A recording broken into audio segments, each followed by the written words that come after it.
No sé desde dónde nos escuchas.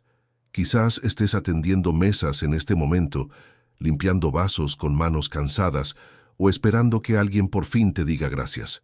No importa qué hora sea o dónde te encuentres en este vasto mundo, la historia de hoy sacudirá tu corazón, recordándote que el verdadero valor a menudo se esconde bajo la superficie, en voces no escuchadas y bondades invisibles. Su nombre era Rosa Martínez, y llevaba las mañanas de otoño de la Ciudad de México en el ritmo de sus pasos. A los 38 años, sus manos mostraban los callos honestos de 7 años detrás de la máquina de espresso en Café Luna, un lugar modesto, enclavado entre edificios de cristal imponentes en la avenida Insurgentes. El café olía perpetuamente a granos de café recién molidos y leche tibia, un abrazo constante que daba la bienvenida a abogados corriendo a juzgados, estudiantes con sus laptops y empresarios que veían a Rosa como parte del mobiliario, confiable, silenciosa, invisible. La abuela de Rosa le había enseñado que la dignidad no era algo que te pusieras como joyería, vivía en cómo tratabas a otros cuando nadie te veía. Esas palabras resonaban en su mente cada mañana mientras se amarraba el delantal negro, revisaba su cola de caballo en el pequeño espejo junto a la máquina de café y se preparaba para servir a personas que nunca conocerían su historia. Sus ojos cafés tenían una profundidad que la mayoría de clientes nunca se molestaban en notar, y su sonrisa, genuina a pesar de todo, se había convertido en su armadura contra un mundo que a menudo olvidaba que ella era humana. La sinfonía matutina del café comenzaba a las 6:30 en punto. El silbido de la máquina expreso, el suave tintineo de las tazas de cerámica, las conversaciones susurradas de gente construyendo imperios sobre lates. Rosa se movía por todo con la gracia de una bailarina que conocía cada paso de memoria, sus movimientos eficientes pero elegantes, vertiendo café con el mismo cuidado que un escultor usaría para formar arcilla. Recordaba el pedido de cada cliente habitual, el doble shot con leche de avena del licenciado Pérez, Sara de la firma de contabilidad que siempre necesitaba espuma extra, la joven madre que hacía malabares con su bebé mientras ordenaba un capuchino de vainilla para llevar. Pero Rosa cargaba más que solo órdenes de café en su memoria. Guardaba fragmentos de conversaciones escuchadas por casualidad, pedazos de vidas vividas en momentos apresurados entre juntas. La voz de su abuela susurró otra vez: «Mijita, Dios te dio oídos no solo para escuchar, sino para entender». Rosa entendía ruso tan fluidamente como español, un regalo de su abuela que había huido de Ucrania en su juventud, cargando historias e idioma a través de océanos. Esta herencia lingüística resultaría ser más valiosa que cualquier fortuna escondida en cuentas extraterritoriales. En esta mañana particular de octubre, la lluvia golpeaba contra las ventanas grandes del café, creando un capullo de calor adentro, mientras el distrito financiero de la Ciudad de México despertaba afuera. El olor del pavimento mojado mezclado con café creaba ese perfume urbano distintivo que Rosa había llegado a amar. Observaba el vapor elevarse de las tazas recién servidas, cada remolino cargando los sueños y ansiedades de otro día en la ciudad que nunca dejaba de moverse. La vida de Rosa había sido moldeada por el sacrificio mucho antes de que entendiera lo que significaba la palabra. Nacida en la Doctores, el vibrante barrio mexicano de trabajadores, había aprendido temprano que el amor a menudo usaba ropa de trabajo y hablaba en susurros cansados al final de días largos. Su madre limpiaba oficinas en Polanco, mientras su padre trabajaba en construcción, su ingreso combinado apenas cubriendo la renta del pequeño departamento, arriba de una panadería que llenaba su hogar con el aroma de pan fresco cada mañana. Cuando Rosa tenía 16 años, su padre sufrió una lesión de espalda que terminó su carrera en la construcción. Sin dudarlo, ella dejó la preparatoria para trabajar tiempo completo, sus sueños de estudiar administración de empresas guardados como ropa de invierno en verano. Se dijo a sí misma que era temporal, solo hasta que su padre se recuperara, solo hasta que su hermano menor terminara la escuela, solo hasta que las cuentas médicas se pagaran. Pero lo temporal tiene una manera de volverse permanente cuando tratas de mantener unida a una familia con cheques de salario mínimo y pura determinación. Los primeros años fueron un borrón de trabajos diferentes: cajera en un supermercado, limpiando casas en colonias elegantes, mesera en una fonda que olía a grasa y sueños rotos. Cada puesto le enseñó algo nuevo sobre la invisibilidad. Aprendió que la gente hablaba libremente alrededor de trabajadores de servicio, como si sus uniformes los hicieran sordos y ciegos a secretos. Descubrió que clientes adinerados a menudo discutían inversiones millonarias, mientras ella limpiaba sus baños, sus voces atravesando paredes delgadas como humo. Cuando Rosa finalmente encontró su lugar en Café Luna, se sintió como llegar a casa con una familia que había elegido. La dueña, la señora Chen, era una inmigrante taiwanesa de 60 años que entendía el peso de empezar de nuevo en un idioma extranjero. Pagaba justamente, ofrecía seguro médico después de 6 meses y trataba a sus empleados como seres humanos en lugar de piezas reemplazables en una máquina diseñada para servir café y cobrar ganancias. En pocos meses, Rosa había memorizado no solo órdenes, sino preferencias, alergias y las pequeñas bondades que hacían que los clientes habituales se sintieran vistos. Recordaba que al licenciado Johnson le gustaba su café extra caliente porque tenía un viaje largo al trabajo, que Dana, la estudiante de posgrado, estaba ahorrando dinero y apreciaba cuando Rosa ocasionalmente se olvidaba de cobrar ese shot extra de espresso, que la pareja mayor de la librería de al lado siempre compartía un panqué y necesitaba 2 tenedores sin pedirlos. Sus compañeros respetaban su eficiencia silenciosa y su habilidad para manejar clientes difíciles, con una gracia que nunca se agrietaba, incluso cuando se enfrentaba a condescendencia o grosería directa. Rosa había dominado el arte de dejar que los insultos resbalaran como lluvia en un carro bien encerado, protegiendo su paz interior mientras mantenía la sonrisa profesional que la gerencia esperaba. Había aprendido que la dignidad no era algo que otros pudieran quitarte, era algo que te regalabas cada mañana cuando elegías tratar tu trabajo como digno, sin importar cómo otros lo percibieran.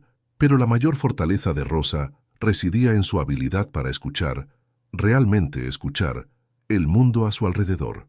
Mientras otros empleados platicaban durante los periodos lentos o se perdían en sus teléfonos, Rosa absorbía el ritmo del café como una música estudiando una sinfonía compleja. Notaba cuando clientes habituales parecían estresados, cuando alguien estaba celebrando buenas noticias, cuando una persona parecía perdida o sola. La voz de su abuela resonó otra vez.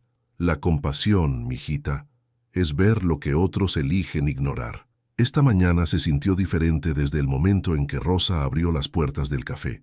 El aire tenía esa tensión eléctrica que precede a un cambio significativo, como el momento antes de que el trueno ruede sobre el zócalo.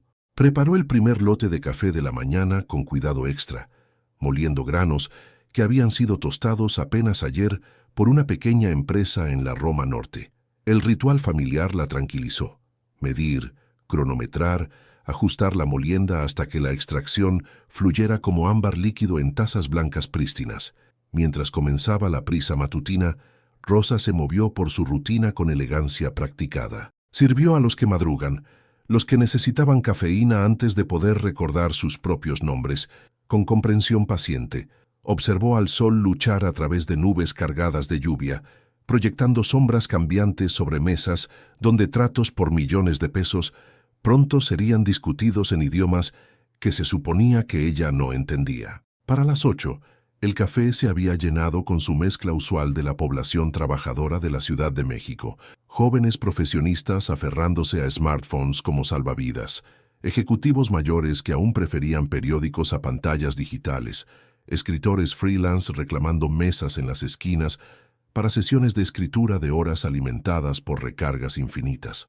Las conversaciones creaban un tapiz multilingüe.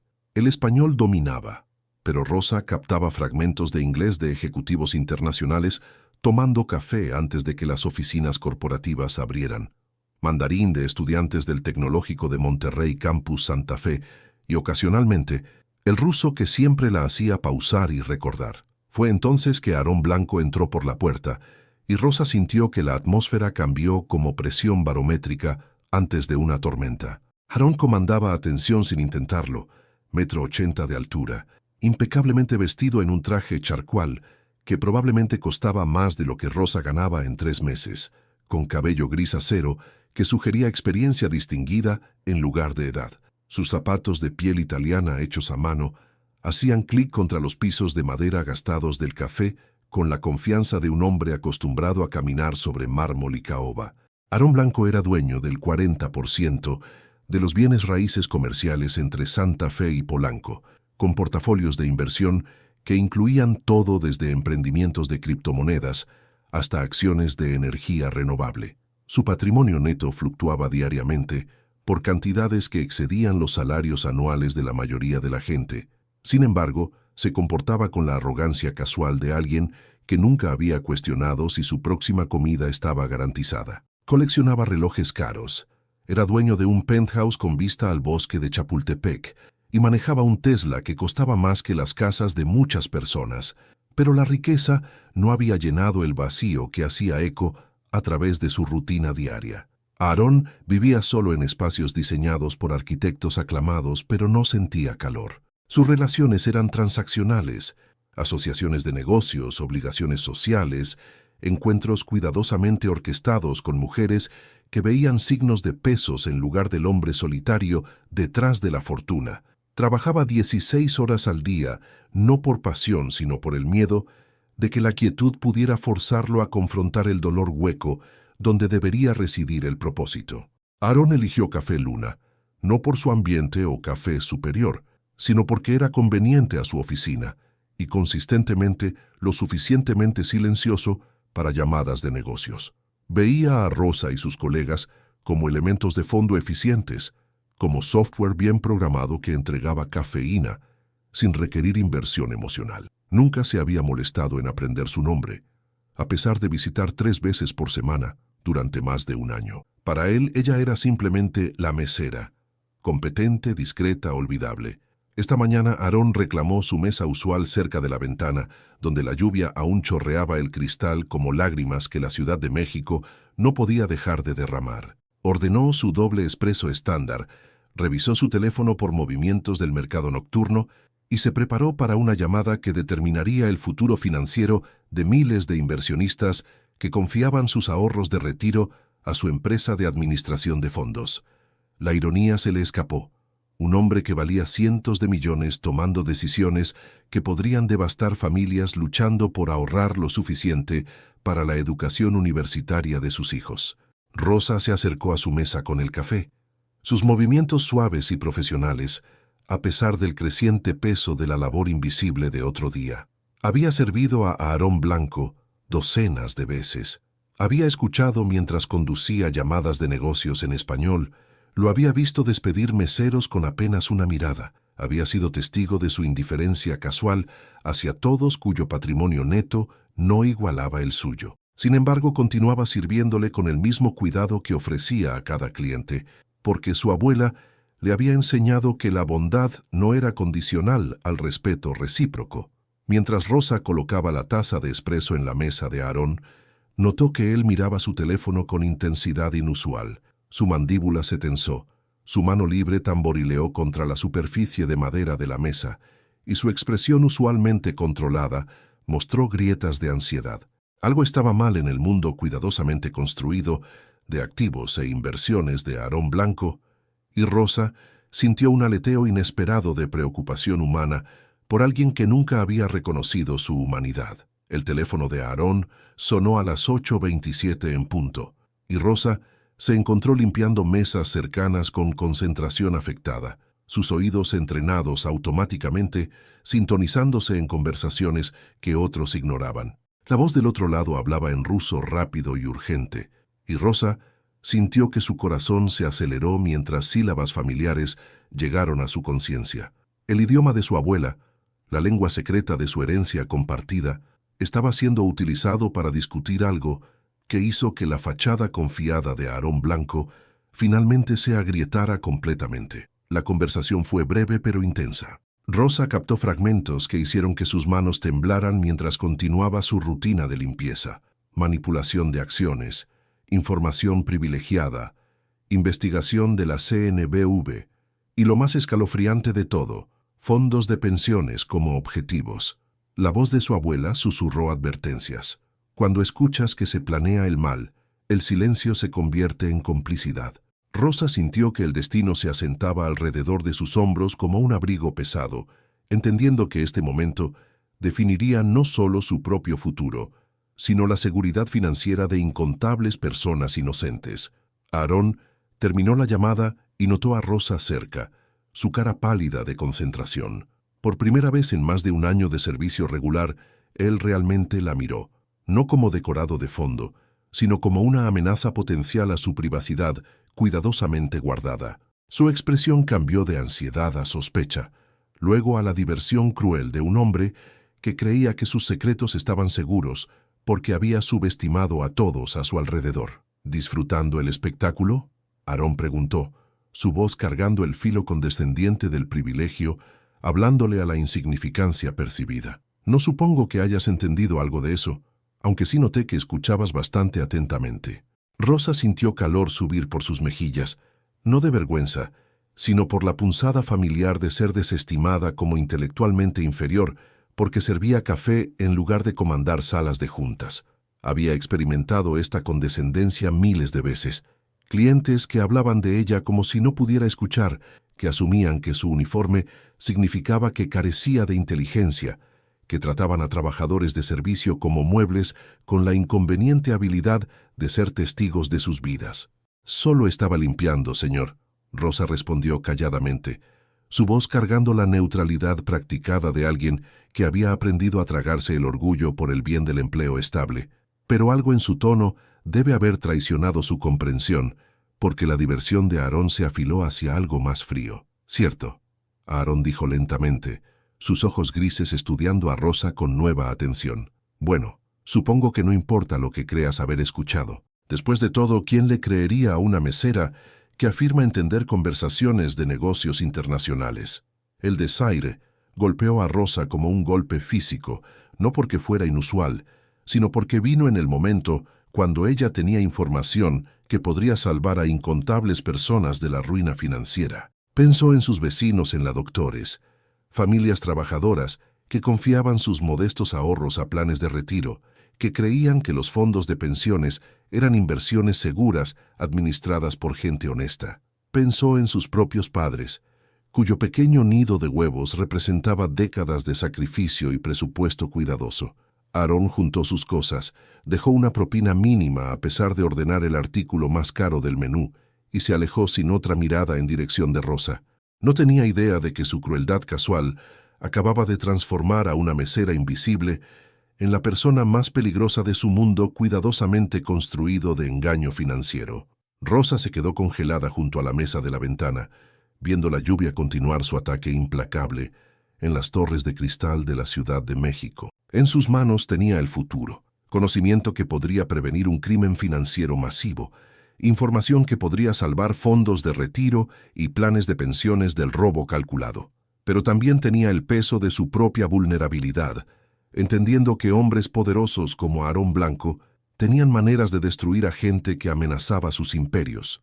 El café continuó su ritmo matutino a su alrededor, clientes ordenando lattes y bagels, mientras Rosa contemplaba una elección que la definiría como heroína o destruiría la vida silenciosa que había construido a través de años de lucha paciente. La voz de su abuela susurró una vez más: «El coraje, mijita, no es la ausencia del miedo, es hacer lo correcto a pesar del miedo». Rosa tomó su decisión con la misma determinación silenciosa que la había llevado a través de años de labor invisible. No dejaría que la arrogancia y crueldad de Aarón Blanco le impidieran proteger a gente que merecía honestidad, de aquellos en quienes confiaban con sus futuros financieros. La mesera, que había sido desestimada como insignificante, estaba a punto de probar que el verdadero poder a menudo residía en los lugares más inesperados. El turno matutino continuó alrededor de Rosa, mientras se movía por movimientos familiares con propósito renovado.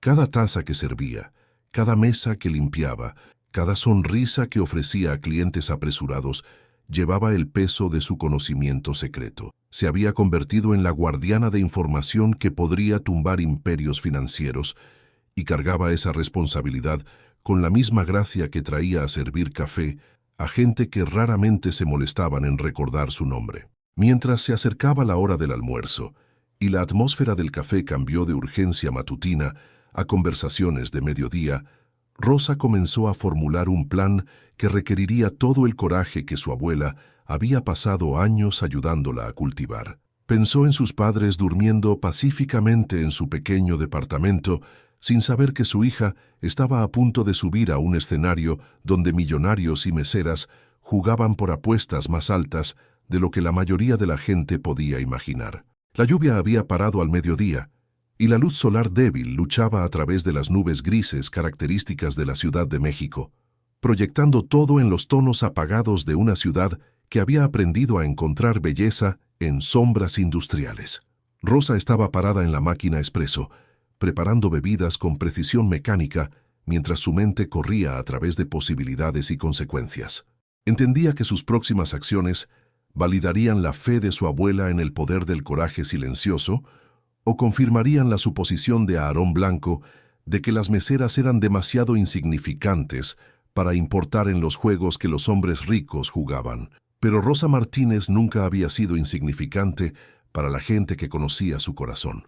Había sido la hija que sacrificó su educación por la estabilidad de su familia, la empleada que trató a cada cliente con dignidad, sin importar cómo ellos la trataran, la vecina que revisaba a residentes ancianos durante duros inviernos capitalinos, la mujer que había aprendido a encontrar fuerza en el servicio en lugar de vergüenza. Ahora descubriría si esa fuerza era suficiente para desafiar un sistema diseñado para silenciar voces como la suya. La multitud de la tarde comenzó a filtrarse mientras Rosa se preparaba para cruzar una línea que dividía su vida anterior de lo que viniera después.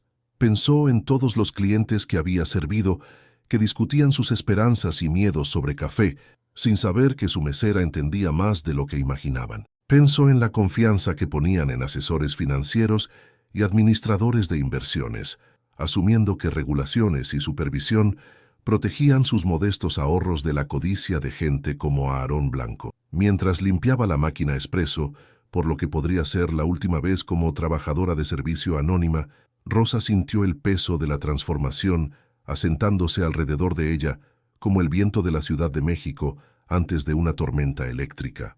Ella siempre había sido más que solo una mesera, más que solo una mujer invisible en delantal negro, sirviendo café a gente que controlaba el destino financiero de la ciudad.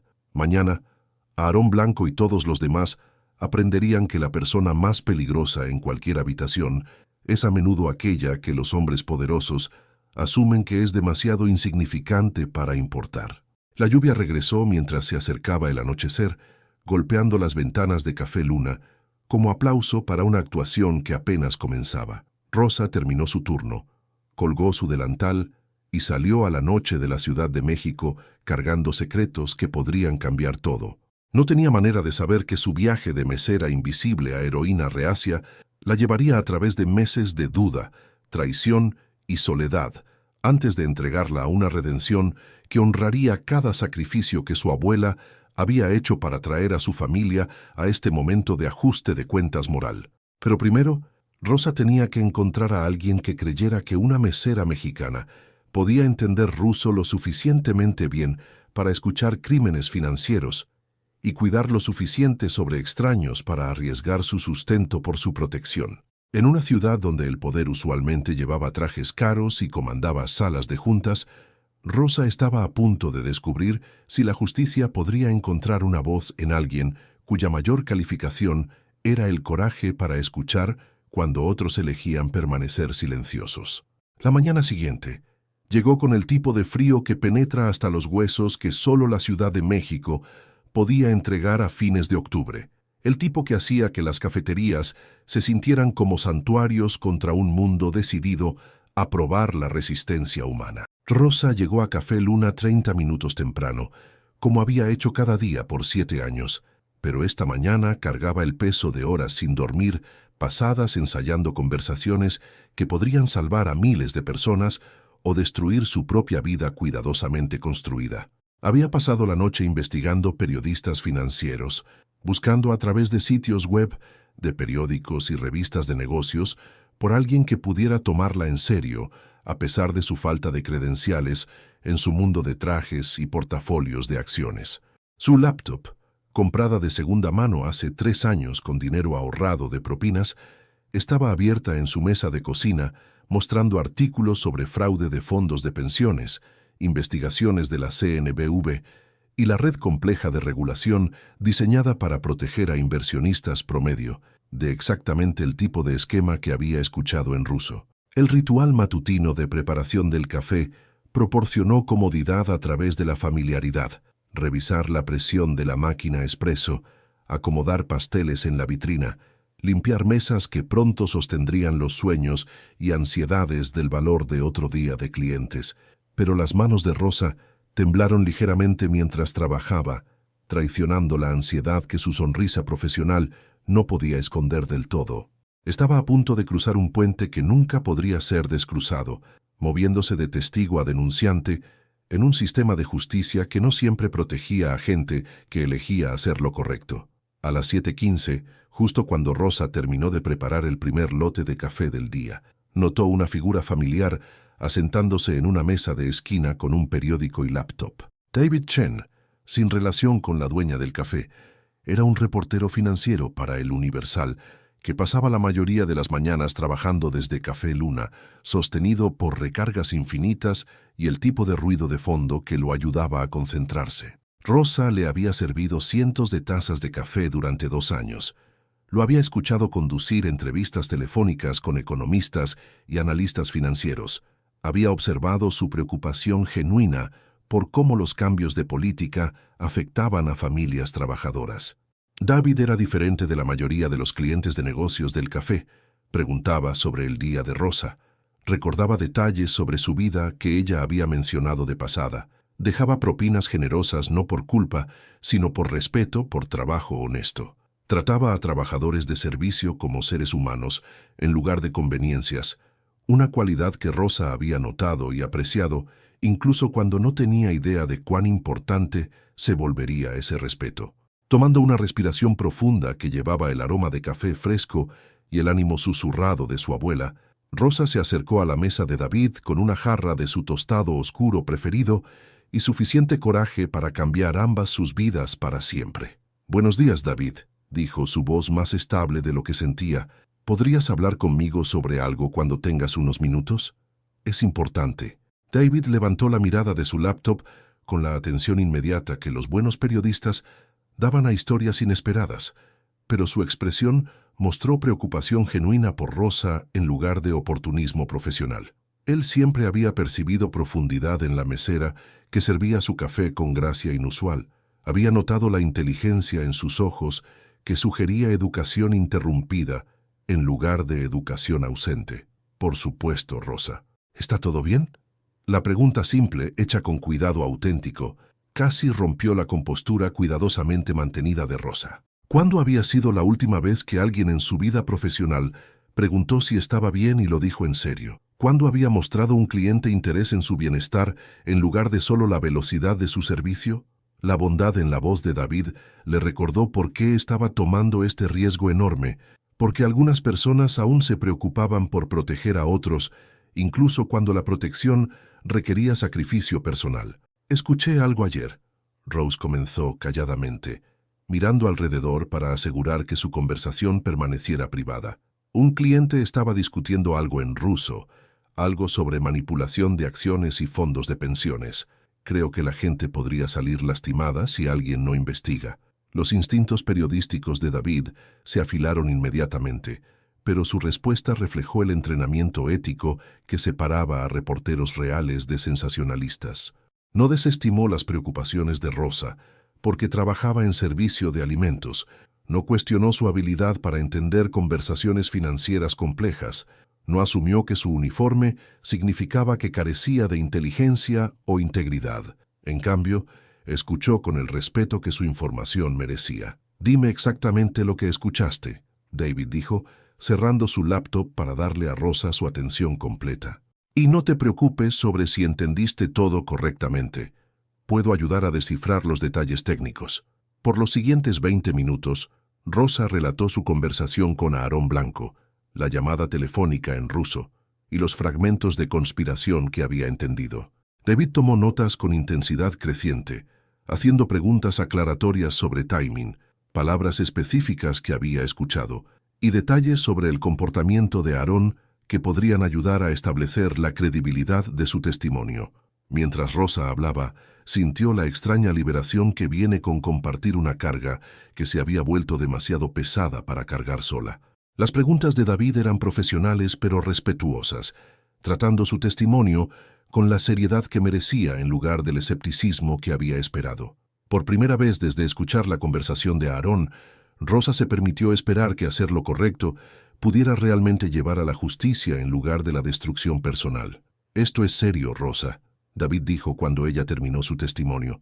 «Si lo que escuchaste es preciso, estamos hablando de un esquema de fraude masivo que podría afectar a miles de inversionistas de fondos de pensiones. Pero necesito ser honesto. Investigar a alguien como Aarón Blanco requiere prueba significativa, y su equipo legal atacará la credibilidad de cualquier acusación». Rosa sintió su corazón hundirse mientras la realidad de su situación se cristalizó. Era una mesera con educación preparatoriana, tratando de exponer a un millonario con equipos de abogados, contadores y especialistas en relaciones públicas. Su palabra contra la de él sería pesada en balanzas que nunca habían favorecido a gente como ella, en tribunales donde el poder importaba más que la verdad. «Sé que parece imposible», Rosa dijo calladamente, «pero no podría vivir conmigo misma si me quedara callada mientras la gente perdía sus ahorros de retiro por fraude. Mi abuela me enseñó que hacer lo correcto no siempre es fácil, pero siempre es necesario». David estudió la cara de Rosa, viendo la determinación que la había llevado a través de años de sacrificio y el coraje moral que la compelía a arriesgar todo por extraños que nunca conocerían su nombre. Había entrevistado a cientos de fuentes durante su carrera, pero pocos lo habían impresionado con la combinación de credibilidad y carácter que Rosa mostraba. «Te creo», David dijo simplemente, «y voy a ayudarte a exponer esto, cueste lo que cueste. Pero necesitas entender que esta investigación podría tomar meses y Aarón Blanco probablemente se dará cuenta de que tú eres la fuente de la información. ¿Estás preparada para lo que eso podría significar?» Rosa pensó en sus padres, sus compañeros de trabajo, su modesto departamento y la vida silenciosa que había construido a través de sacrificio cuidadoso. Pensó en los ahorros de retiro que familias honestas confiaban a administradores financieros, los fondos de pensiones que representaban décadas de labor de gente que merecía mejor que robo calculado. Pensó en la voz de su abuela, susurrando a través de años y continentes sobre coraje, dignidad y la responsabilidad que viene con ser testigo de injusticia. «Estoy preparada», Rosa dijo, aunque no tenía idea de cuán completamente la venganza de Aarón Blanco demolería la vida que había pasado años construyendo.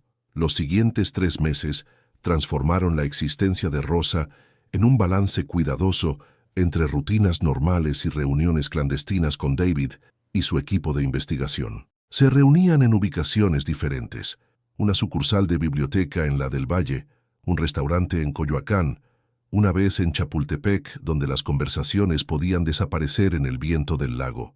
La investigación de David creció metódicamente, construyendo un caso que requería documentación más allá del testimonio de Rosa. El avance vino en enero, cuando otra conversación en ruso en Café Luna proporcionó los detalles específicos que David necesitaba para rastrear el fraude de Aarón a través de registros financieros. Rosa había desarrollado un instinto para cuando las llamadas de negocios de Aarón involucrarían a sus coconspiradores y se posicionaba estratégicamente para escuchar conversaciones que la mayoría de la gente descartaría como ruido de fondo incomprensible.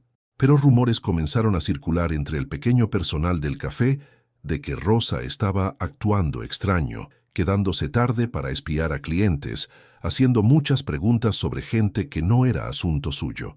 Su compañera Jennifer, quien siempre había resentido la popularidad de Rosa con clientes y gerencia, comenzó a observar el comportamiento de Rosa con sospecha y celos crecientes.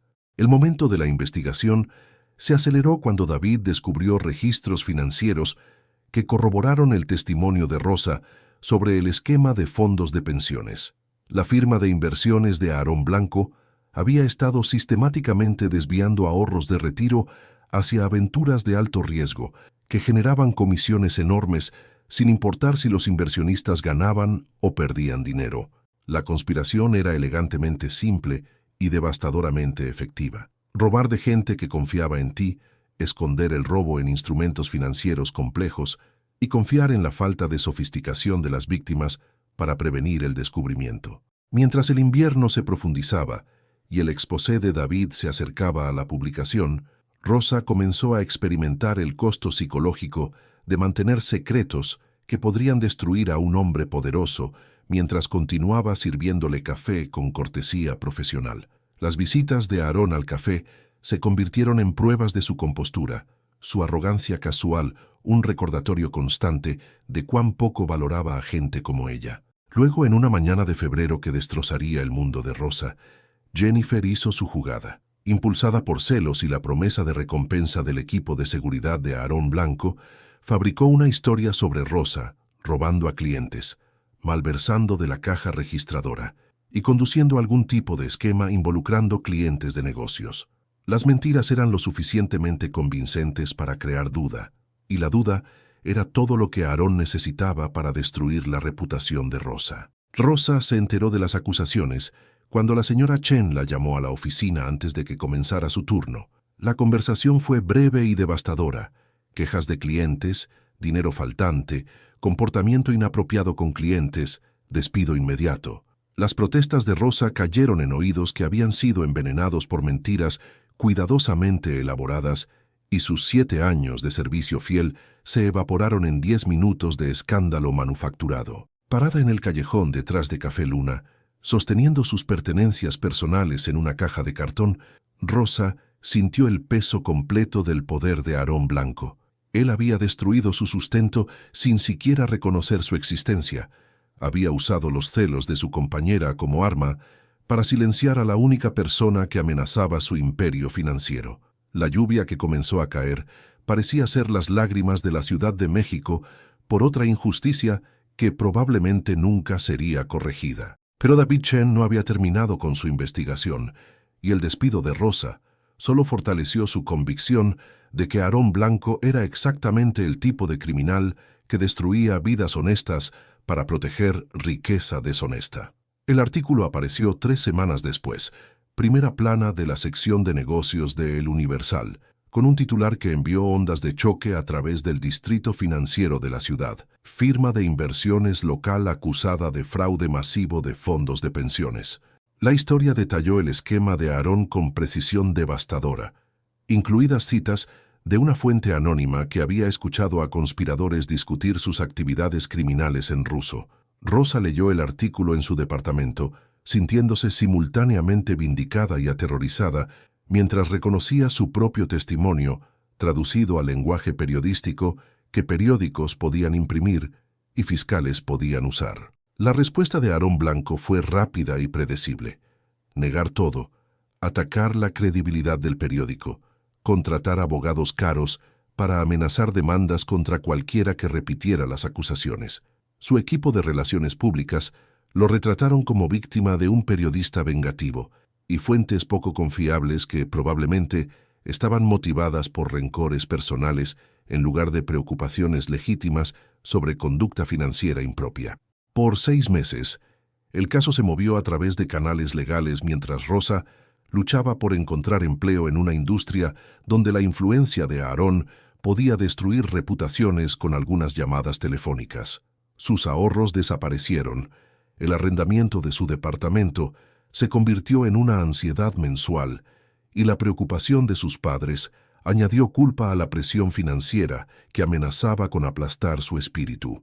La vindicación vino casi un año después del despido de Rosa, cuando investigadores federales arrestaron a Aarón Blanco por 17 cargos de fraude de valores, conspiración y robo de fondos de pensiones. La evidencia que los fiscales presentaron en corte incluyó conversaciones grabadas que probaron el testimonio de Rosa con precisión devastadora.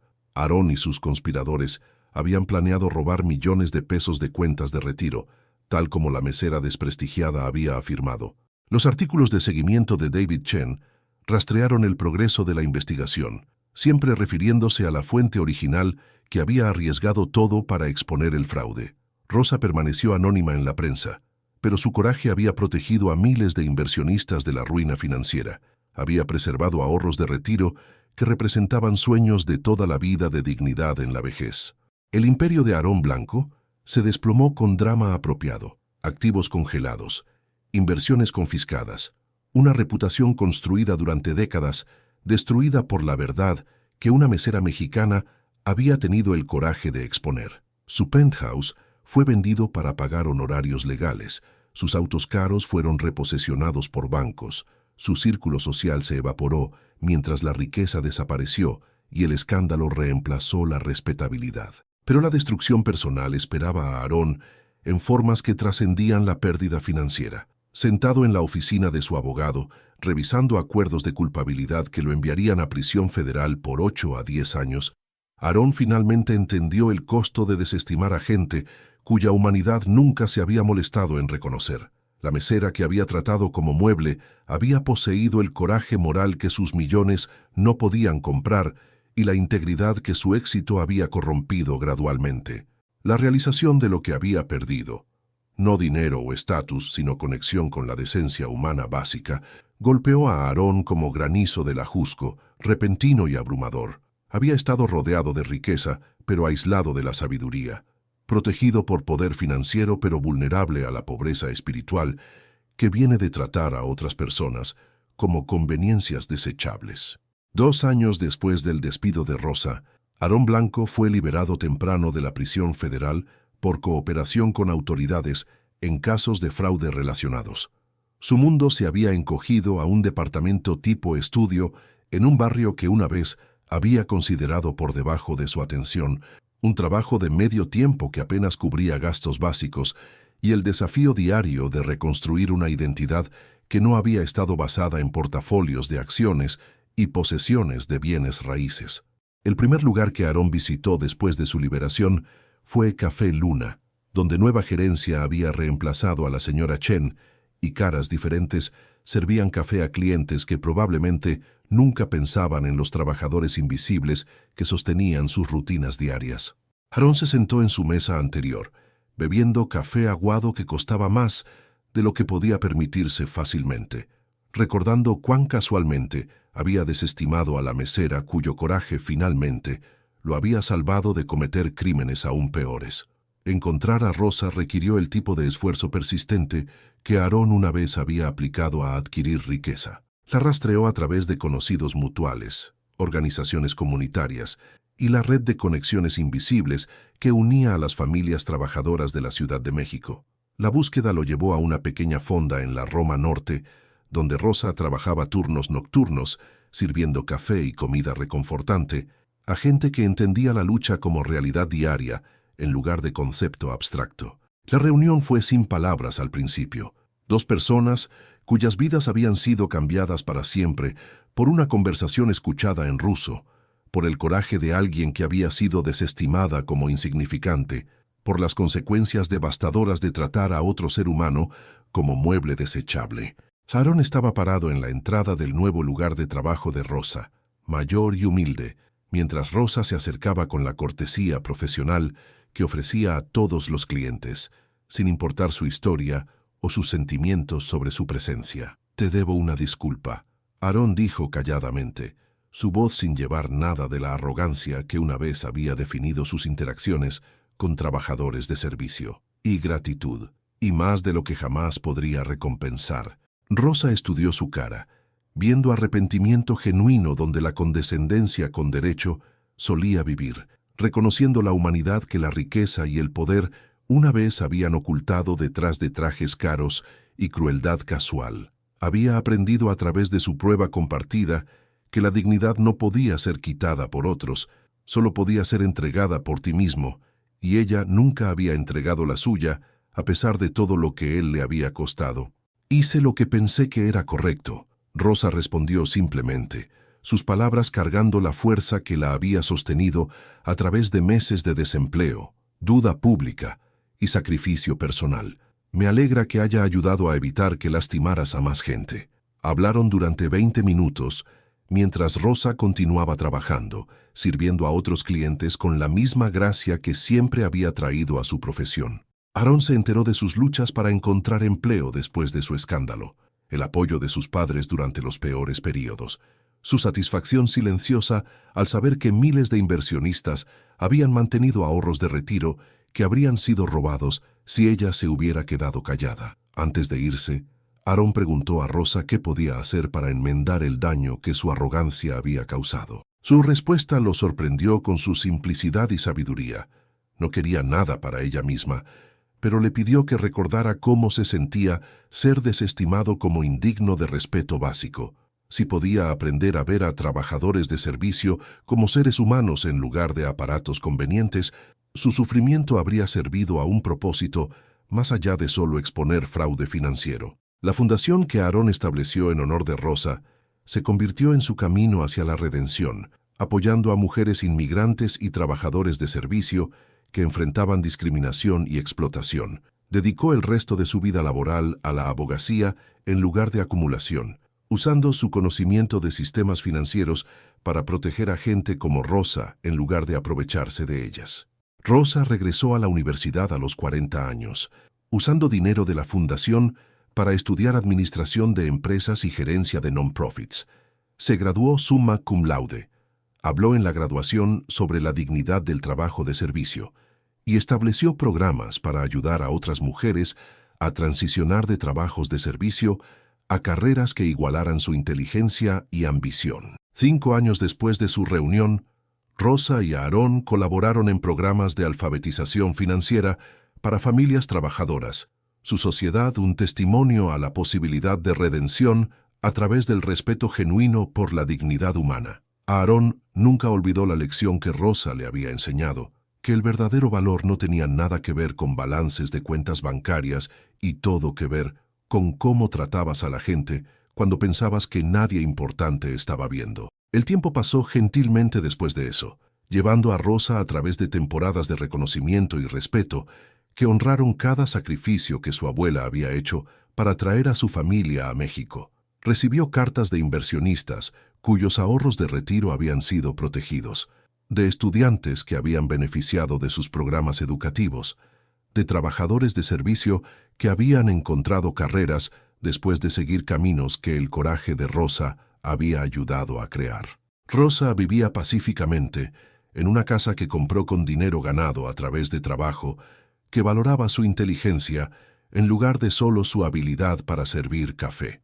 Mantenía una fotografía de su abuela en su mesa de cocina, al lado de artículos sobre prevención de fraude financiero y cartas de gente cuyas vidas habían sido cambiadas por su disposición a arriesgar todo por extraños que merecían protección de aquellos que explotarían su confianza.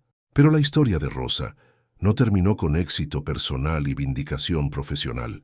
Los efectos de onda de su coraje continuaron expandiéndose como ondas de una piedra caída en agua quieta, tocando vidas de las que nunca sabría, inspirando a otras personas a encontrar sus propias voces cuando se enfrentaran con elecciones morales que probaran su carácter contra su comodidad. María Santos, una camarista de hotel en Cancún, leyó sobre la historia de Rosa en un periódico en español y encontró el coraje para reportar acoso sexual que había sido ignorado por la gerencia durante años.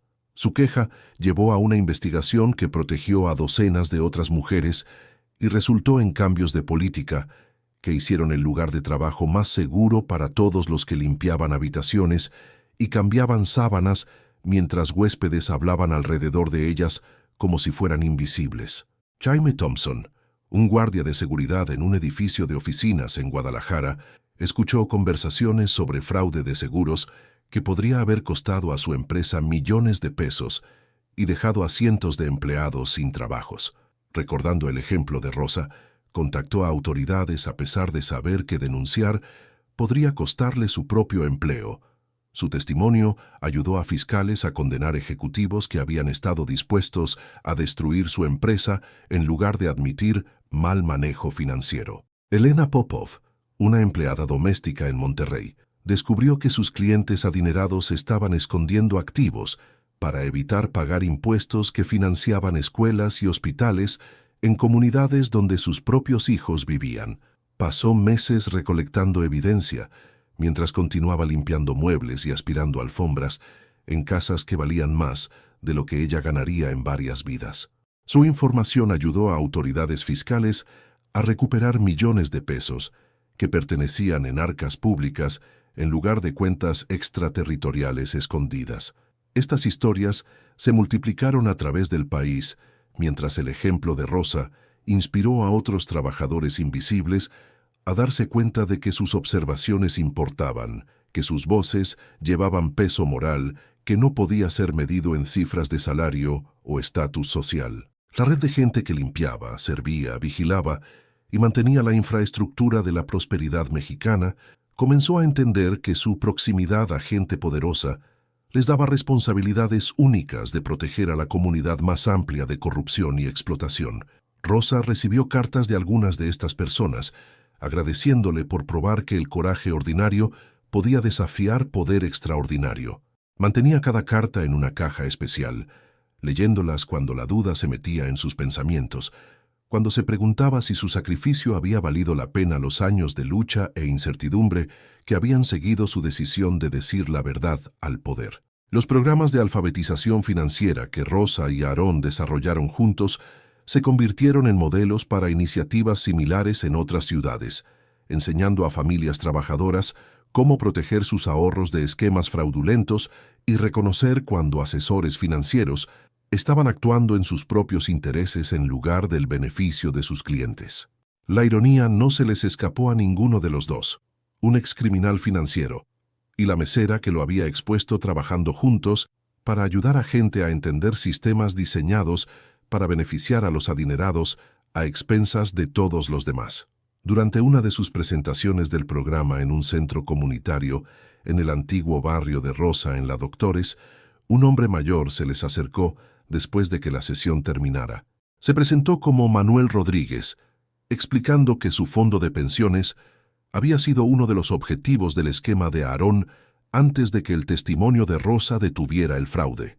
El dinero que el coraje de Rosa había salvado le permitiría retirarse con dignidad, ayudar a sus nietos con gastos universitarios, vivir sus años finales sin el miedo de pobreza que perseguía a tantos adultos mayores que habían confiado sus ahorros de toda la vida a profesionales financieros. «No sé si te das cuenta de lo que hiciste», Manuel le dijo a Rosa, su voz espesa de emoción, «pero salvaste el futuro de mi familia. Mi esposa puede recibir la atención médica que necesita, mi nieto puede ir a la universidad y puedo morir sabiendo que no fallé en proveer para la gente que más amo». Rosa sintió lágrimas que había contenido durante años, finalmente romper su compostura cuidadosa. En este momento, parada en un centro comunitario donde sus padres una vez habían asistido a clases de alfabetización, escuchando gratitud de un hombre cuya seguridad de retiro había protegido, validó cada día de incertidumbre que había soportado, cada noche que se había preguntado si su sacrificio equivaldría a algo más que destrucción personal. Aarón observó este intercambio con la humildad de alguien que había aprendido la diferencia entre riqueza y valor, a través de perder todo lo que una vez había definido su identidad. Entendió que la gratitud de Manuel representaba el tipo de éxito que no podía ser medido en portafolios de acciones o posesiones de bienes raíces, el tipo de victoria que venía de proteger a gente en lugar de explotarla. Las paredes del centro comunitario estaban cubiertas con fotografías de familias locales, anuncios de graduación de estudiantes universitarios de primera generación y anuncios de programas que ayudaban a gente trabajadora a navegar sistemas complejos diseñados por y para profesionales educados. Rosa se dio cuenta de que había llegado al final del círculo, de la hija que había dejado la escuela para apoyar a su familia, a la mujer que ahora ayudaba a otras familias a entender sistemas financieros que podían proteger o destruir sus sueños. Mientras el otoño regresó a la Ciudad de México, trayendo los mismos cielos grises y vientos característicos que habían acompañado el primer encuentro de Rosa con la conspiración de Aarón Blanco, se encontró reflexionando sobre el viaje que la había transformado de mesera invisible a defensora comunitaria. Las estaciones habían cambiado varias veces desde esa mañana de octubre, cuando había escuchado conversaciones rusas sobre fraude de fondos de pensiones, pero las lecciones que había aprendido sobre coraje, dignidad y la responsabilidad que viene con ser testigo de injusticia permanecían tan frescas como granos de café recién molidos. La historia de Rosa se convirtió en parte del folclore local en la Doctores, contada por madres a hijas que estaban considerando si hablar sobre acoso en el lugar de trabajo, por trabajadores que presenciaron violaciones de seguridad, pero temían represalias por reportarlas, por cualquiera que tuviera información que pudiera proteger a otros, pero se preocupara por el costo personal de hacer lo correcto. Su ejemplo probó que gente ordinaria podía desafiar sistemas que parecían imposiblemente poderosos, que la justicia a veces llegaba a través del coraje de individuos que se negaban a dejar que el miedo anulara sus obligaciones morales. El café donde Rosa una vez trabajó permaneció como un lugar de reunión popular para trabajadores del distrito financiero, aunque ninguno de los empleados actuales sabía sobre la conversación que había tenido lugar allí entre un millonario y una mesera, o sobre la llamada telefónica en ruso que había iniciado una investigación llevando a múltiples condenas criminales y la protección de miles de cuentas de retiro. El nuevo personal servía café con eficiencia profesional, manteniendo el mismo ritmo de prisa matutina y conversaciones de tarde que había proporcionado banda sonora a los 7 años de labor invisible de Rosa. A veces, Rosa pasaba por Café Luna camino a juntas o eventos comunitarios, pausándose para ver a través de ventanas que una vez habían enmarcado su rutina diaria. No sentía amargura hacia el lugar donde había sido feliz antes de que las circunstancias la forzaran a elegir entre silencio y justicia. El café había sido el escenario de su transformación, la ubicación donde había descubierto que las lecciones de su abuela sobre dignidad y coraje eran más valiosas que cualquier herencia de dinero o propiedad. David Chen continuó trabajando como periodista financiero, aunque su experiencia con la historia de Rosa había profundizado su apreciación por fuentes que arriesgaron seguridad personal para exponer fechorías. Hizo énfasis en tratar a trabajadores de servicio con cortesía extra, entendiendo que la gente que servía su café o limpiaba su oficina podría poseer información que podría cambiar el mundo si alguien se tomaba el tiempo de escuchar con respeto en lugar de desprecio. Los artículos que había escrito sobre el fraude de fondos de pensiones de Aarón Blanco ganaron varios premios de periodismo, pero David siempre enfatizó que el verdadero héroe de la historia era la fuente anónima que había demostrado que el coraje moral existía en lugares inesperados.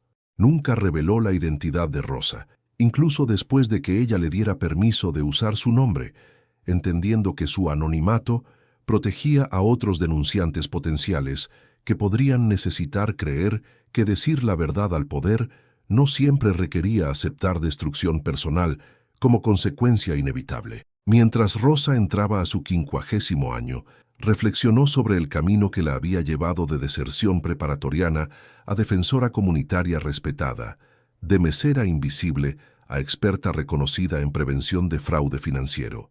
El viaje había requerido sacrificios que no podría haber imaginado cuando tenía 16 años y dejaba la escuela para apoyar a su familia, pero también había traído recompensas que trascendían riqueza monetaria o estatus social. Sus padres vivían cómodamente en un retiro modesto, apoyados por los beneficios de pensión que financieros corruptos habían tratado de robar y programas sociales que impuestos honestos ayudaban a financiar. Su hermano se había graduado de la universidad y se había convertido en maestro, usando el programa de becas de la fundación para completar su educación sin acumular deuda aplastante. La historia inmigrante de la familia se había convertido en una de éxito, medido no solo en avance económico, sino en contribución al bienestar comunitario y protección de otra gente vulnerable. Rosa a menudo visitaba la tumba de su abuela en el Panteón de Dolores, trayendo flores y noticias sobre las vidas que habían sido cambiadas por lecciones aprendidas en un pequeño departamento arriba de una panadería en la Doctores. Hablaba a la lápida en español y ruso, reportando sobre los programas de alfabetización financiera, los recipientes de becas y la red de defensores que habían aprendido que sus voces importaban sin importar sus títulos de trabajo o credenciales educativas. Abuelita, diría, me enseñaste que la dignidad viene de cómo tratamos a otros, no de cómo otros nos tratan. Tenías razón sobre todo. El coraje, la responsabilidad, la importancia de escuchar cuando gente poderosa piensa que nadie está prestando atención. Tu nieta ha vivido una vida digna del sacrificio que hiciste para traer a nuestra familia a este país. El viento que llevaba sus palabras a través del cementerio parecía susurrar de vuelta en la voz de su abuela, confirmando que algunos legados trascienden vidas individuales y continúan creciendo a través del coraje de gente que elige honrar las lecciones de quienes vinieron antes de ellos.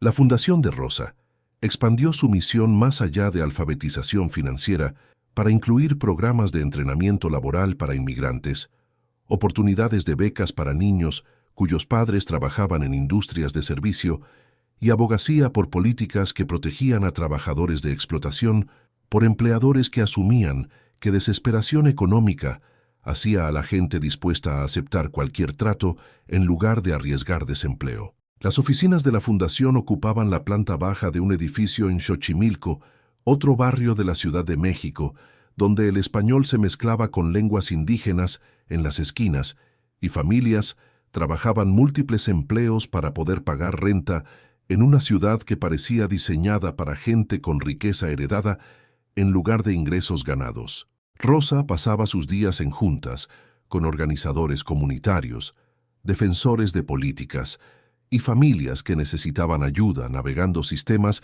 que parecían intencionalmente complicados para excluir a gente que no había crecido entendiendo las reglas no escritas del avance profesional. Cada persona que caminaba por las puertas de la fundación le recordaba a Rosa su yo más joven, gente inteligente y trabajadora cuyo potencial había sido limitado por circunstancias en lugar de habilidad, cuyas voces habían sido desestimadas porque carecían de credenciales que educación cara proporcionaba. Veía a su yo adolescente en la joven madre que necesitaba entrenamiento laboral que le permitiera apoyar a sus hijos sin trabajar 3 empleos de medio tiempo. Su yo adulto en el hombre de mediana edad que había presenciado violaciones en el lugar de trabajo, pero temía reportarlas, le costaría empleo que no podía permitirse perder. Estos encuentros reforzaron el entendimiento de Rosa de que su historia no era única en sus circunstancias, tanto como en su resultado. Incontables otras personas poseían información que podría proteger a comunidades de fraude, corrupción y explotación, pero raramente encontraban periodistas dispuestos a tomar su testimonio en serio o sistemas legales diseñados para proteger a denunciantes de represalias. El éxito de Rosa había requerido no solo coraje moral, sino suerte extraordinaria al encontrar a David Chen, un reportero cuyo carácter igualaba sus habilidades profesionales. Reconociendo esta disparidad, Rosa trabajó con defensores legales para establecer un fondo que pagaba por protección de denunciantes, ayudando a gente que presenciaba fechorías a contratar abogados y acceder a recursos que les permitirían decir la verdad al poder sin aceptar destrucción económica como consecuencia inevitable.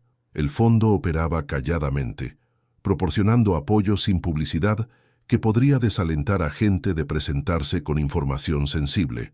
El primer caso que el fondo apoyó involucró a un trabajador de construcción que había presenciado violaciones de seguridad en un proyecto de obras públicas que podría haber resultado en colapso de puentes y múltiples muertes. El testimonio del trabajador llevó a cargos criminales contra contratistas que habían priorizado ganancias sobre seguridad pública, pero también le costó su trabajo y lo hizo inempleable en una industria donde la palabra viajaba rápidamente sobre gente que reportaba violaciones.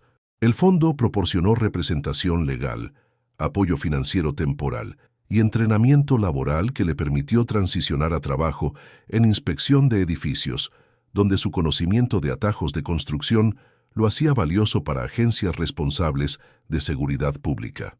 Casos similares siguieron. Un conserje que reportó malversación en una organización non-profit, un guardia de seguridad que presenció alteración de evidencia en un caso criminal, una trabajadora de restaurante que observó violaciones de código de salud que podrían haber causado brotes de intoxicación alimentaria.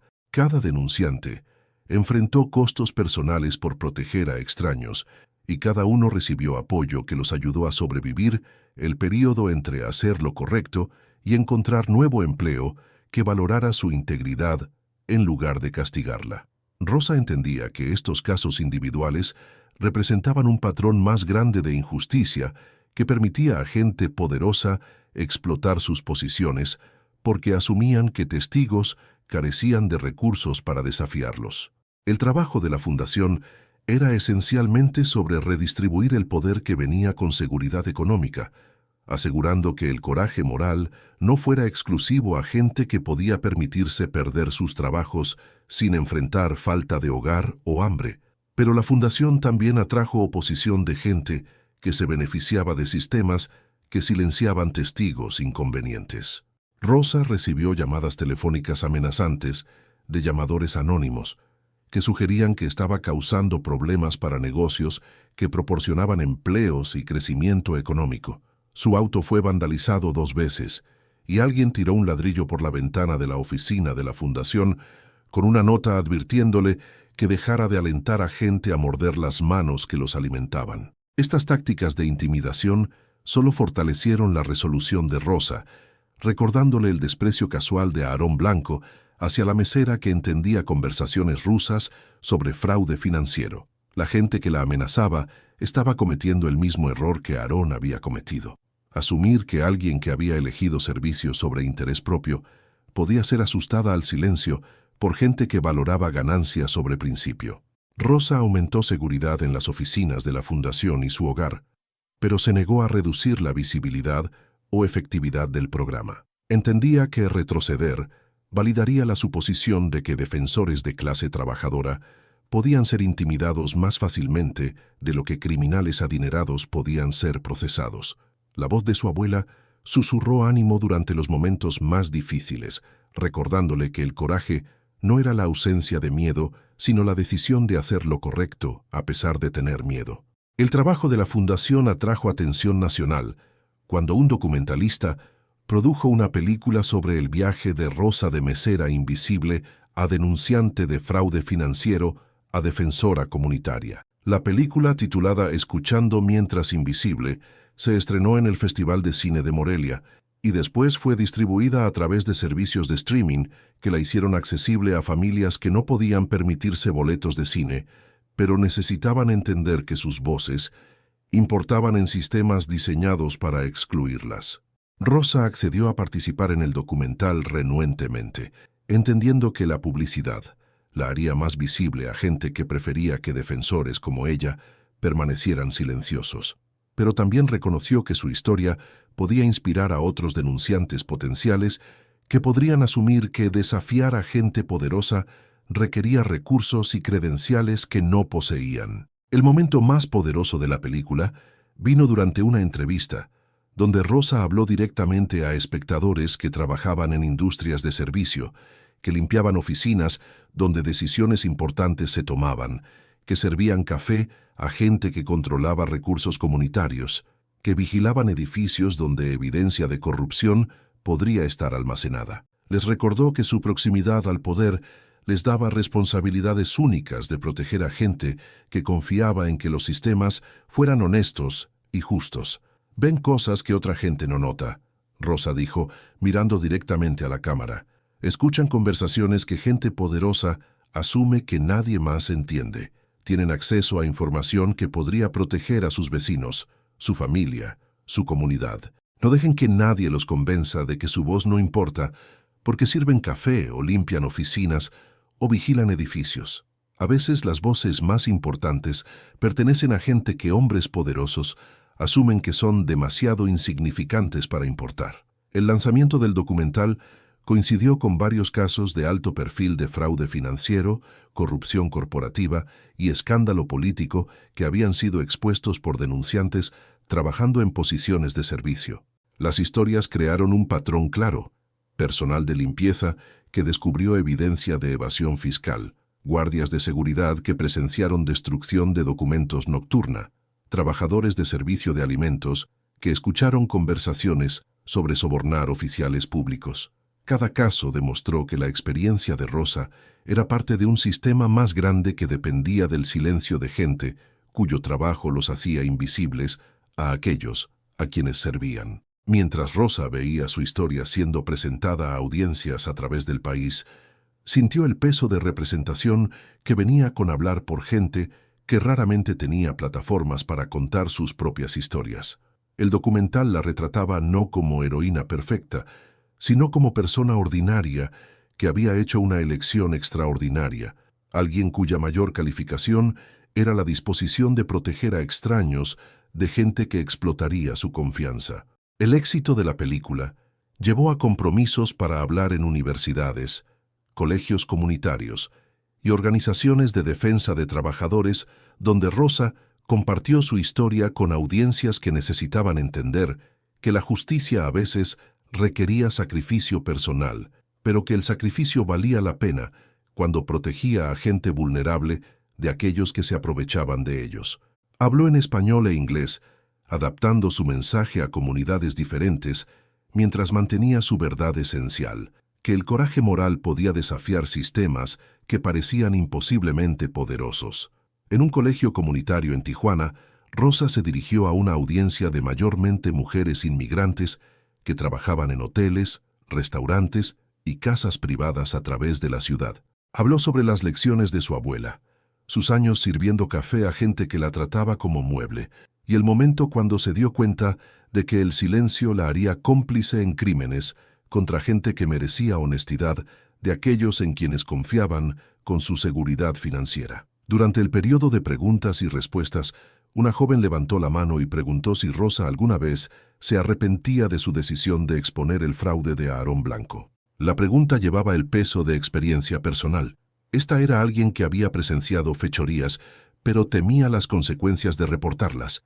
Alguien que necesitaba entender si hacer lo correcto valía el costo personal. Rosa pensó cuidadosamente antes de responder, recordando los meses de desempleo, el miedo de que podría nunca encontrar trabajo otra vez, las noches cuando se preguntaba si su sacrificio equivaldría a algo más que destrucción personal. Pero también recordó a Manuel Rodríguez, agradeciéndole por salvar su seguridad de retiro, los recipientes de becas que habían asistido a la universidad porque la fundación podía proporcionar apoyo financiero, y los otros denunciantes que habían encontrado coraje para hablar, porque su ejemplo probó que gente ordinaria podía desafiar corrupción extraordinaria. «Nunca me he arrepentido de proteger a gente de fraude», Rosa dijo finalmente. «Me he arrepentido de cuán difícil fue, cuánto costó, cuán sola me sentí durante los peores periodos.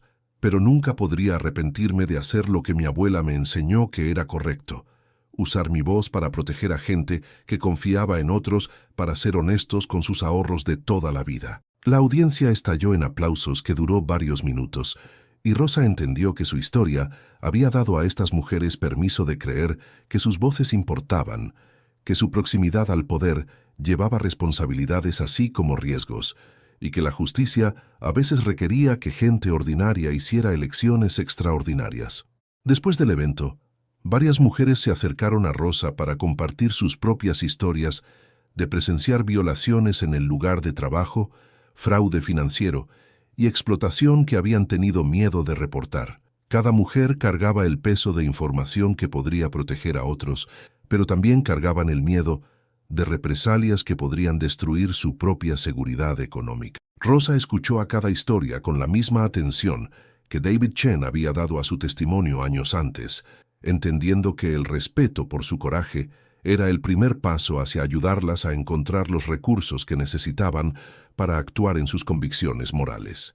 Estas conversaciones reforzaron el entendimiento de Rosa de que el trabajo más importante de su fundación involucraba crear redes de apoyo que permitirían a otra gente tomar elecciones similares a la que ella había hecho en Café Luna. El objetivo no era alentar a todos a convertirse en denunciantes, sino asegurar que gente que presenciaba fechorías serias tuviera acceso a recursos que los ayudarían a proteger a otros sin aceptar destrucción personal como consecuencia inevitable. Rosa regresó a la Ciudad de México con compromiso renovado de expandir el alcance de la fundación. entendiendo que el impacto de su historia sería medido no en premios o reconocimiento, sino en el número de otra gente que encontraba coraje para decir la verdad al poder cuando las circunstancias les requerían elegir entre silencio y justicia.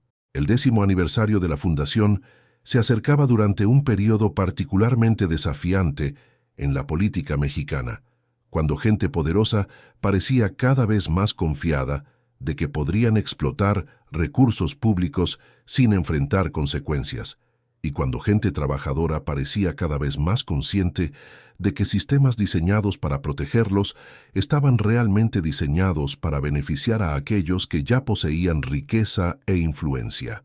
Rosa reconoció estas tensiones como similares a aquellas que habían existido cuando primero escuchó la conspiración de Aarón Blanco, pero multiplicadas a través de industrias enteras y sistemas políticos. La celebración del aniversario tuvo lugar en el mismo centro comunitario en La Doctores, donde Rosa y Aarón habían presentado su primer programa de alfabetización financiera juntos. Las paredes aún mostraban fotografías de familias locales y anuncios de programas diseñados para ayudar a gente trabajadora a navegar sistemas creados por y para profesionales educados, pero ahora también incluían cartas de agradecimiento de recipientes de becas, artículos de noticias sobre casos exitosos de denunciantes y fotografías de eventos donde Rosa había compartido su historia con audiencias que necesitaban entender que sus voces importaban. El programa de la noche presentó testimonios de gente que había sido ayudada por los programas de la Fundación, trabajadores que habían recibido apoyo legal por reportar violaciones, familias que habían beneficiado de educación de alfabetización financiera, jóvenes que habían asistido a la universidad porque becas hicieron la educación superior financieramente posible.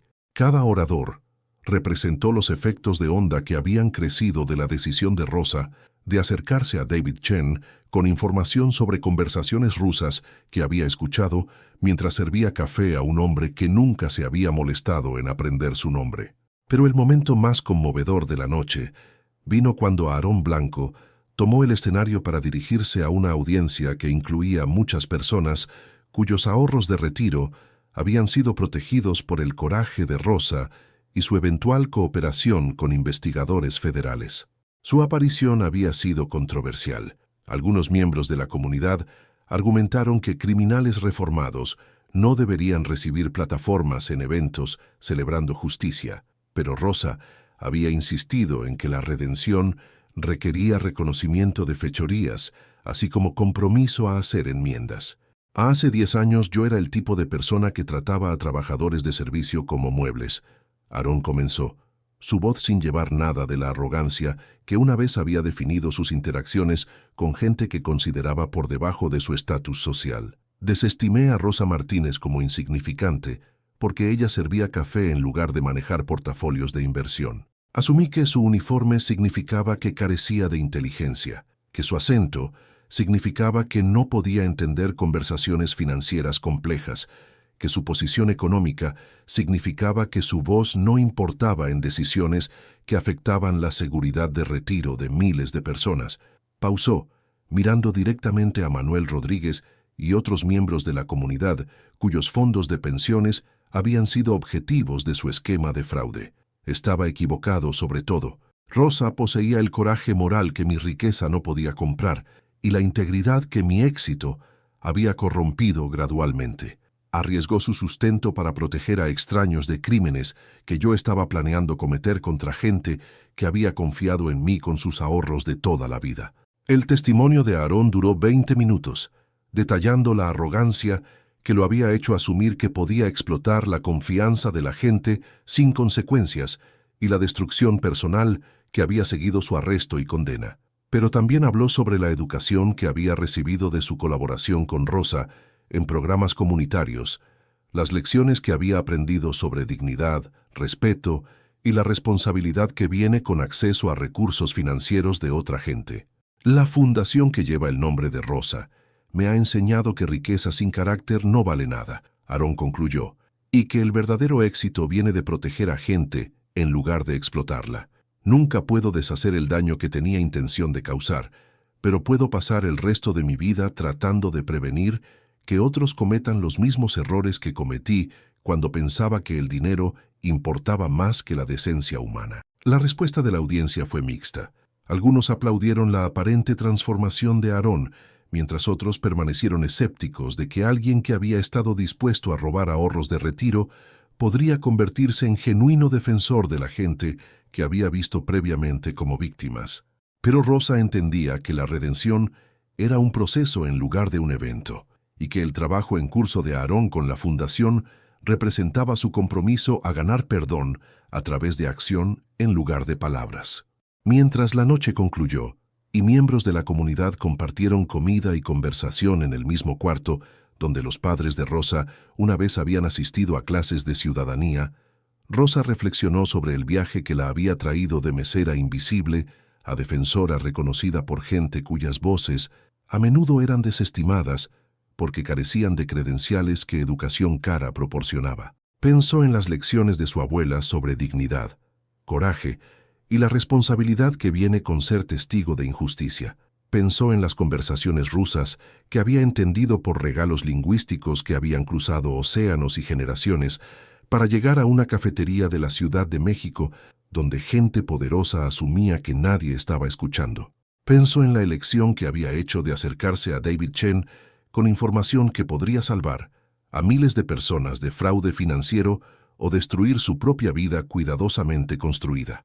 Más importante, Rosa pensó en las cartas que continuaba recibiendo de gente que había sido inspirada por su historia a encontrar sus propias voces cuando se enfrentaban con elecciones morales que probaban su carácter contra su comodidad. Estas cartas venían de todo el país y a veces de alrededor del mundo. Personal de limpieza que había reportado violaciones de seguridad, guardias de seguridad que habían presenciado alteración de evidencia, trabajadores de servicio de alimentos que habían observado violaciones de código de salud que podrían haber causado emergencias de salud pública. Cada carta representaba a alguien que había aprendido que su proximidad al poder venía con responsabilidades únicas de proteger a gente que confiaba en que los sistemas fueran honestos y justos. Cada escritor había decidido que hacer lo correcto valía el riesgo personal, que proteger a extraños era más importante que proteger su propia seguridad económica, que la justicia a veces requería que gente ordinaria hiciera sacrificios extraordinarios. Mientras Rosa se preparaba para dejar el centro comunitario, donde su historia había llegado al final del círculo, notó a una joven limpiando mesas y vaciando botes de basura mientras la celebración continuaba a su alrededor. La mujer trabajaba eficiente y profesionalmente, moviéndose por el cuarto con la misma gracia invisible que Rosa una vez había traído a servir café en Café Luna. Sus ojos se encontraron a través del cuarto, y Rosa vio reconocimiento parpadear entre ellas, dos mujeres que habían aprendido que el trabajo de servicio llevaba dignidad que no podía ser disminuida por la falta de otros de reconocerla. Rosa se acercó a la joven y se presentó, explicando que una vez había trabajado en servicio de alimentos y entendía los desafíos que venían con ser invisible a gente que dependía de tu labor, pero raramente se molestaba en reconocer tu humanidad. La mujer, cuyo nombre era Carmen, y quien había inmigrado de Guatemala 5 años antes, escuchó con la atención cuidadosa que trabajadores de servicio aprendían a dar a cualquiera que les hablara con respeto genuino. ¿Alguna vez escuchas cosas que parecen importantes?, Rosa preguntó, pensando en las lecciones de su abuela sobre la responsabilidad que viene con ser testigo de fechorías. ¿Clientes o empleadores alguna vez discuten cosas que piensas podrían afectar a otra gente negativamente? La expresión de Carmen cambió de atención cortés a reconocimiento nervioso, y Rosa entendió que esta joven había de hecho escuchado conversaciones que turbaban su conciencia. Hablaron calladamente mientras Carmen continuaba su trabajo, y Rosa se enteró de que Carmen limpiaba oficinas en una empresa de construcción donde había escuchado supervisores discutir el uso de materiales por debajo del estándar en proyectos públicos. Las conversaciones eran en español, que Carmen entendía mejor de lo que sus supervisores asumían, y sugerían que puentes y escuelas estaban siendo construidos con materiales que no cumplirían estándares de seguridad. Rosa sintió su corazón acelerarse con urgencia familiar, reconociendo el momento cuando una persona ordinaria descubría que su posición invisible le había dado acceso a información que podría proteger a incontables extraños de daño. Pensó en la voz de su abuela susurrando sobre coraje y responsabilidad, de su propio terror, cuando había acercado primero a David Chen con conversaciones rusas sobre fraude de fondos de pensiones, del costo personal que había pagado por elegir justicia sobre seguridad laboral. ¿Te gustaría hablar más sobre esto?, Rosa preguntó, ofreciendo a Carmen el mismo respeto que David Chen le había mostrado años antes. Hay gente que puede ayudar a investigar lo que has escuchado y hay recursos para protegerte si decides que reportar violaciones es lo correcto que hacer. Carmen miró alrededor del centro comunitario, viendo paredes cubiertas con fotografías de familias exitosas y anuncios de programas que ayudaban a gente trabajadora a desafiar sistemas diseñados para excluirlos. Vio evidencia de que gente ordinaria podía hacer diferencias extraordinarias cuando encontraban el coraje de usar sus voces para protección en lugar de silencio, que trabajadores invisibles poseían poder que sus empleadores nunca sospechaban. Tengo miedo, Carmen admitió, su voz cargando la misma incertidumbre que Rosa había sentido cuando contemplaba si exponer la conspiración de Aarón Blanco. Pero pienso en los niños que usarán esos puentes, los estudiantes que asistirán a esas escuelas. Si algo pasa y me quedé callada. Su voz se desvaneció, pero Rosa entendió el peso de responsabilidad que Carmen estaba aceptando. Esta joven mujer inmigrante estaba descubriendo lo que Rosa había aprendido años antes, que presenciar fechorías creaba obligaciones morales que trascendían preocupaciones sobre seguridad personal, que proteger a extraños a veces requería sacrificios que parecían imposiblemente difíciles. Rosa le dio a Carmen su tarjeta de presentación y la invitó a visitar las oficinas de la fundación cuando estuviera lista para discutir sus opciones. Explicó el Fondo de Protección de Denunciantes, los recursos legales disponibles para gente que reportaba violaciones, y la red de defensores que habían aprendido que decir la verdad al poder requería apoyo comunitario en lugar de heroísmo individual. Mientras Rosa caminaba por las calles familiares de la Doctores hacia su departamento, sintió la continuidad que conectaba el viaje inmigrante de su abuela a su propia historia de coraje moral, al entendimiento emergente de Carmen de que trabajadores invisibles podrían proteger a gente vulnerable de aquellos que explotarían su impotencia. Las calles del barrio tenían las huellas de generaciones que habían aprendido que la dignidad requería protección activa del bienestar comunitario en lugar de aceptación pasiva de injusticia. Rosa entendía que su historia continuaría a través de gente como Carmen, que el trabajo de su fundación se expandiría a través de individuos que encontraron coraje para desafiar sistemas que parecían imposiblemente poderosos, que la justicia avanzaría a través de las elecciones acumuladas de gente ordinaria que decidía que proteger a otros valía sacrificio personal. Pensó en la fotografía de su abuela, esperando en su mesa de cocina, rodeada por cartas de recipientes de becas y artículos sobre prevención de fraude financiero y notas de agradecimiento de familias cuyos ahorros de retiro habían sido protegidos por una mesera que había tenido el coraje de acercarse a un periodista con información escuchada en ruso. La historia que continuaba honraría cada lección sobre dignidad y responsabilidad que había cruzado océanos y generaciones para llegar a una cafetería de la Ciudad de México, donde gente poderosa había asumido que nadie importante estaba escuchando. El viento del otoño llevaba memoria y promesa, mientras Rosa continuaba a casa, entendiendo que algunas historias nunca terminan verdaderamente, sino que se multiplican a través del coraje de gente que aprende que sus voces importan sin importar sus títulos de trabajo, credenciales educativas o estatus social. El regalo último de su abuela no había sido idioma o conocimiento cultural, sino el entendimiento de que elecciones individuales sobre coraje y carácter podrían cambiar el mundo para gente que merecía protección de aquellos que explotarían su confianza. 3 cuadras de su departamento, el teléfono de Rosa sonó con una llamada de David Chen, quien había estado cubriendo un escándalo de corrupción del gobierno de la ciudad y necesitaba consejos sobre proteger una fuente que trabajaba en mantenimiento de edificios y había presenciado evidencia de soborno en contratos públicos. La conversación le recordó a Rosa que su viaje de mesera invisible a defensora comunitaria era parte de una historia más grande sobre justicia que requería vigilancia constante y coraje en curso de gente que eligió escuchar cuando figuras poderosas asumían que nadie estaba prestando atención. Sonrió mientras contestó la llamada de David, entendiendo que algunas conversaciones cambiaban todo y que las palabras más importantes a menudo eran habladas en idiomas que gente poderosa asumía que nadie más podía entender. La voz de su abuela susurró ánimo a través de años y continentes, recordándole que el coraje se multiplicaba cuando gente ordinaria decidía que proteger a otros valía sacrificio extraordinario. ¿Y tú? ¿Has sido alguna vez desestimada como insignificante mientras poseías conocimiento que podría cambiar todo? ¿Has servido alguna vez a otros que te trataron como parte del mobiliario, nunca imaginando que podrías entender sus secretos o amenazar sus mundos cuidadosamente construidos? ¿Te has preguntado alguna vez si hacer lo correcto valía el costo personal, si la justicia era posible cuando el poder parecía apilado contra gente como tú?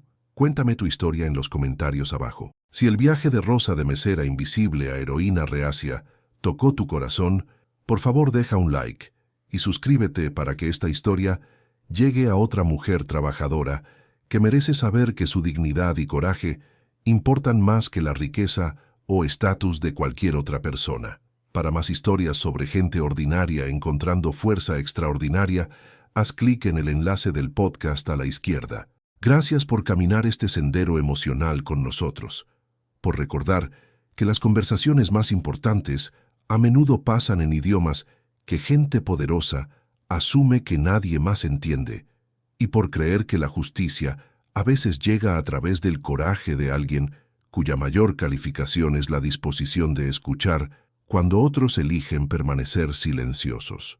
Nos vemos en nuestra próxima historia, donde héroes invisibles descubren que sus voces pueden cambiar el mundo.